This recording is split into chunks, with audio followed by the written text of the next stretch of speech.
Which X-Men's making their first on-screen appearance in Wolverine? I'll never tell. Yes, you will. I will. Ooh.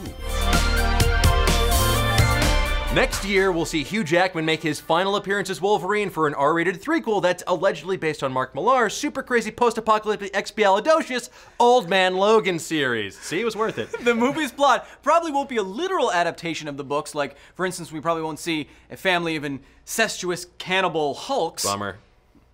Is it? Yeah, super into those Hulks.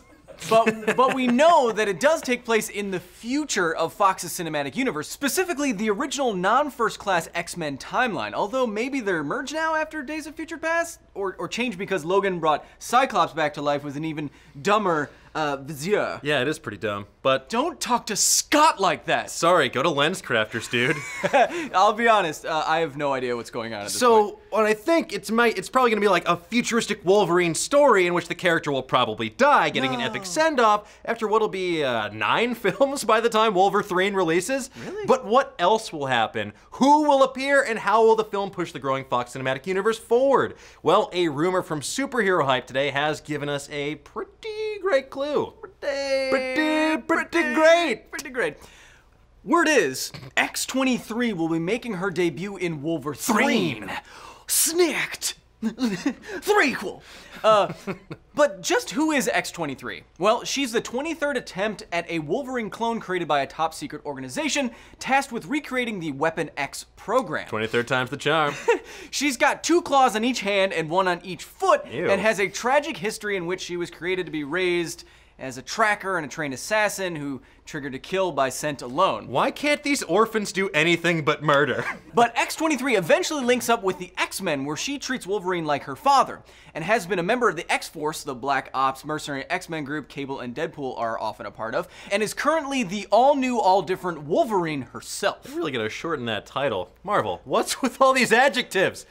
So what does this say about the plot of Wolverine? Well, a lot. We know that Boyd Holbrook's gonna be playing the film's villain, so is it possible he's playing the scientist who created X-23? Professor X-23? Oh, that's his name. And if so, then perhaps in the future of the X-Men cinematic universe, a new group will try to bring back the Weapon X program, eventually creating X-23, the perfect killer. They send her after Weapon X's last hanging thread, Wolverine, who's retired and off being sad somewhere years after all his closest X-pals have succumbed to old age. Oh, so sad.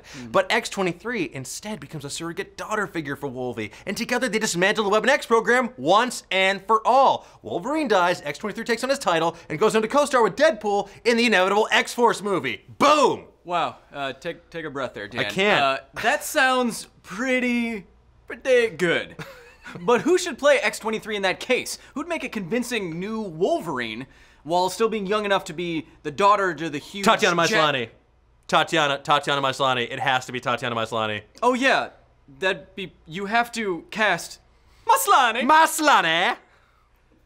But which one? There's 9 of her. She's a serious... Well, she's already part of She's a non-tuplet? She's already part of a clone club, so it's perfect. Oh, man. What just happened? Orphan Black Ops. But what do you guys think?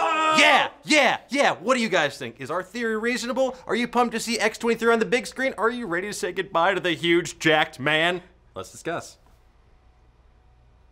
Oh, and Jess is still at BattleBots, but she'll be back, so don't worry about it. So, calm down, everybody. Hey, we're Jess now. Yeah, together, we comprise the giant robotic suit. That is Jessica. Where's my coffee? Oh, no.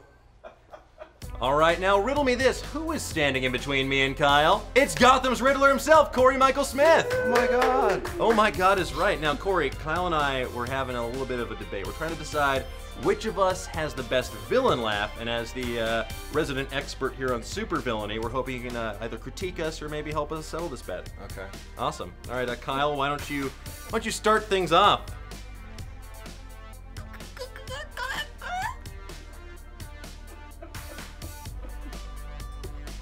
It's like, I think I would name that villain Chihuahua, the underestimated. Yes. Tremble in terror like his tiny frame. I have my headquarters in the bottom of Taco Bell. Yo quiero vengeance.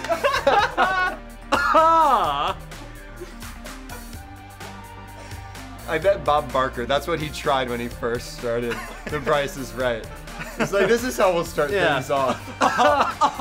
How much you said? So who won? Who's more? I kind of love the Taco Bell. You win this round, Chihuahua. Hey Dan, why don't you take this one home? Oh, certainly. So Cory, do you mind sticking around so we can ask you a couple questions about Gotham? Awesome, guys. Keep checking Nerdist.com for all your Nerdist news, and make sure you're watching Cory on Gotham Monday nights on Fox. And that's on today's episode of The Dan Cave. The Dan Cave, the new episode, summer movies. Please watch it. Please check it out. Damn, Please. Daniel, back at it again with the young, fresh episode.